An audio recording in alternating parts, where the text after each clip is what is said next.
सबसे पहले आज हम लोग कार्य के बारे में देखेंगे। अब कार्य क्या है? तो किसी वस्तु पर लगाया गया बल। मान लीजिए कोई वस्तु है, उस पे किसी व्यक्ति के द्वारा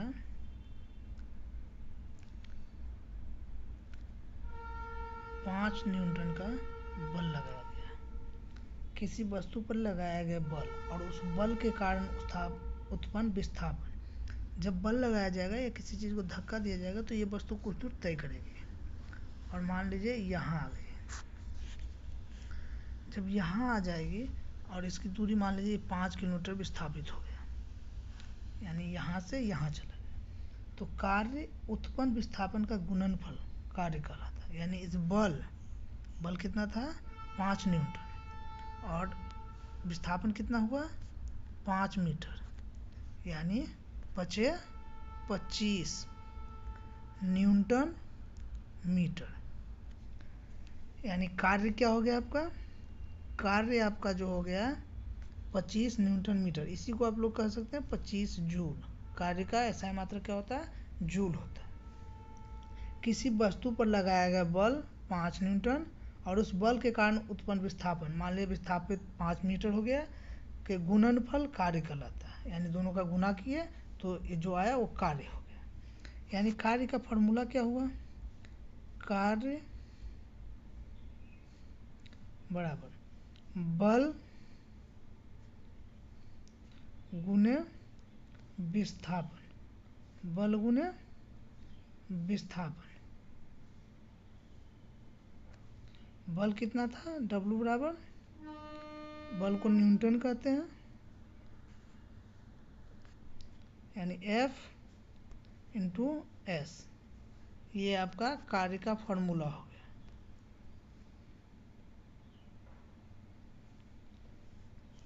अब मान लीजिए कार्य जो है, कोई बल लगा यहाँ पे और ये कार्य इस तरह हो गया। यानी जब का बल और कार्य के बीच थीटा कोण बने तो W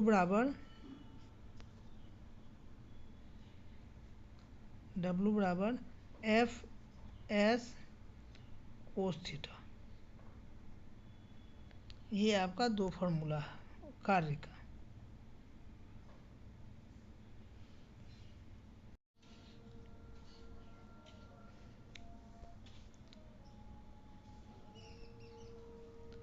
कार्य बराबर बल गुने विस्थापन FS और FS कोस थीटा। कार्य का SI मात्रक क्या है? देखिए कार्य बराबर क्या था? कार्य बराबर बल गुने विस्थापन, यानी FS। बल को किस चीज में मांगते हैं? न्यूटन में, और विस्थापन को मीटर में।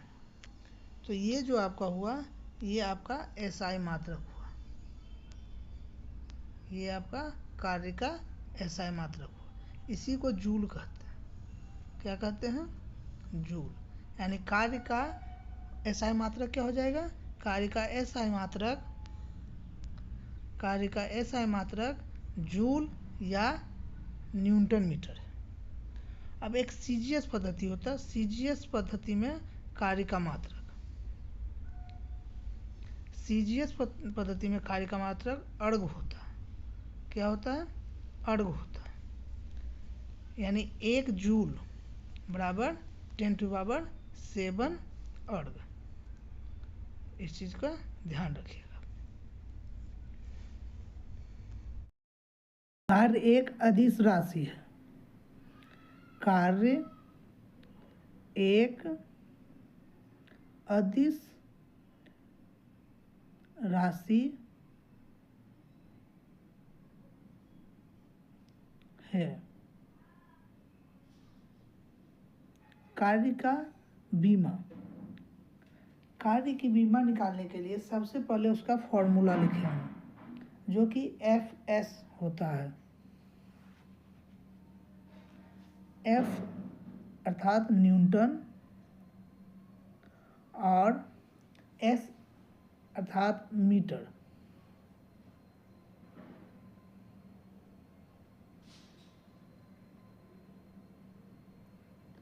अब न्यूटन को केजी द्रव्यमान गुणे त्वरण के रूप में लिखा जाता है, और मीटर हो गया लेंथ का, तो द्रव्यमान को केजी में, त्वरण को मीटर प्रति second square into metre,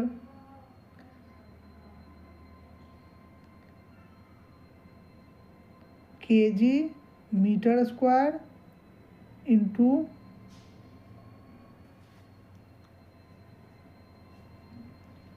KG metre square प्रति सेकेंड स्क्वायर, अर्थात बीमा हो जाएगा आपका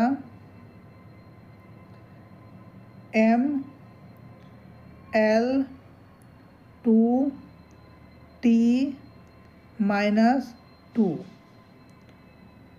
कार्य का बीमा हो गया M L two T minus two.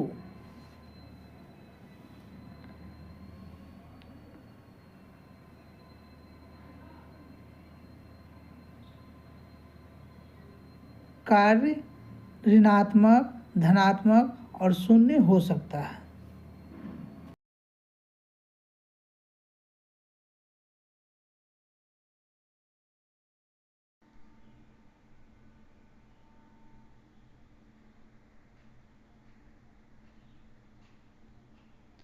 कार्य आपका धनात्मक होता है,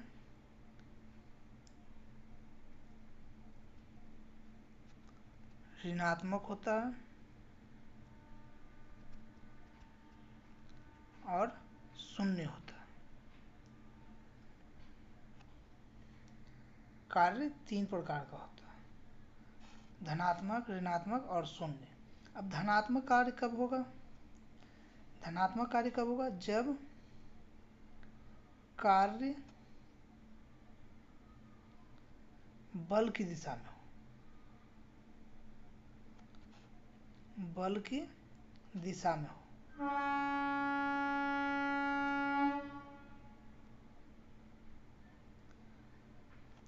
अब समझिए, कोई वस्तु है, उसको यहाँ से धक्का दिया जा रहा था, इस तरफ बल लगाया जाता था, और वस्तु भी इधर ही आ गई, ए से बी पर आ गई।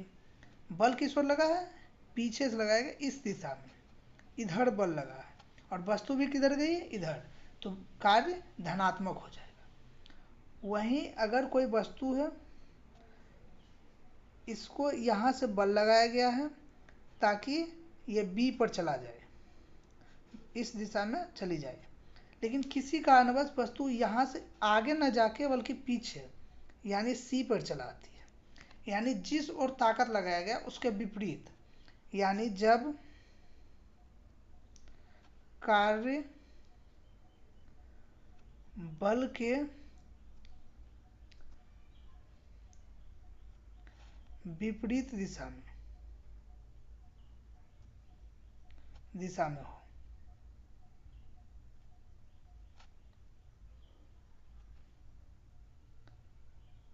कार्य ऋणात्मक होगा, कार्य ऋणात्मक हो जाएगा। ऐसे भी समझेंगे, जैसे ये एक पृथ्वी पर से कोई वस्तु को ऊपर फेंका गया, ऊपर फेंका गया।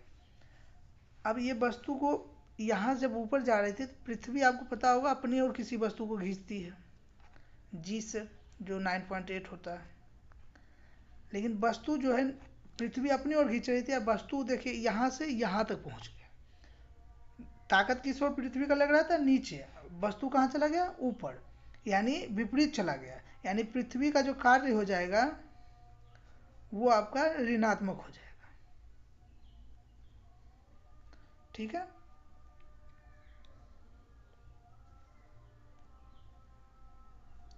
पृथ्वी का कार्य ऋणात्मक हो जाएगा। कार्य ऋणात्मक कब होगा? हम लोग देख चुके हैं कि कार्य जो है, कार्य आपका धनात्मक, ऋणात्मक और शून्य होता है। तो कार्य ऋणात्मक कब होगा? जब बल के विपरीत दिशा में अर्थात जिस ओर बल लगाया जा रहा हो उस विस्थापन उसके विपरीत में हो तो कार्य ऋणात्मक होगा।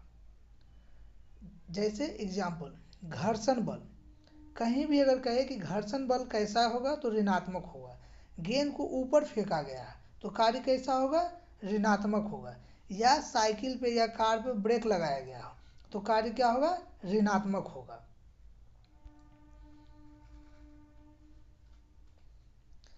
अब कार्य शून्य कब होगा, जब विस्थापन शून्य हो या बल लंबवत लग रहा हो।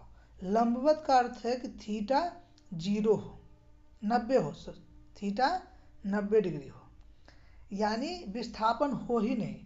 कोई वस्तु यहाँ पे है, यहीं के यहीं खड़ा हो, इधर हिले ही नहीं। मान लीजिए दीवार है, इसको कोई धक्का दे रहा है, ये कितना भी ताकत लगा ले हिलेगा नहीं, तो इसका विस्थापन कितना हो जाएगा, 0। तो वर्ग कितना हो जाएगा, 0 हो जाएगा।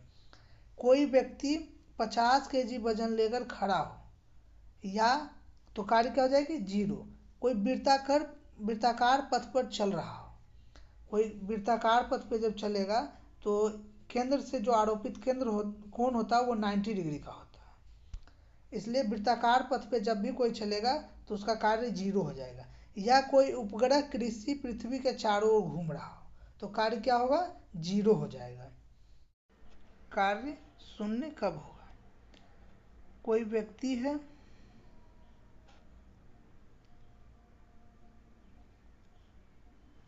अपने सर पे 50 केजी का वस्तु लेके यहीं पे खड़ा है, हिल डोल नहीं रहा। जब हिल डोल नहीं रहा तो कार्य जो है नहीं होगा। क्यों नहीं होगा, कार्य बराबर क्या होता है, एफ एस। एफ तो यहाँ पे 50 है, लेकिन एस ये जब मूव नहीं किया यानी विस्थापन नहीं हुआ, यानी 0, यानी कार्य क्या हो गया, 0। यानी कार्य शून्य कब होगा, जब विस्थापन शून्य हो जाए, विस्थापन शून्य हो जाए या थीटा का मान 90 हो जाए, थीटा का मान 90 हो जाए। अब एक उदाहरण देखिए, कोई व्यक्ति इसके चारों ओर घूम रहा है। अब जब इसके चारों ओर घूमेगा तो कहीं भी वृत्तीय गोलाकार का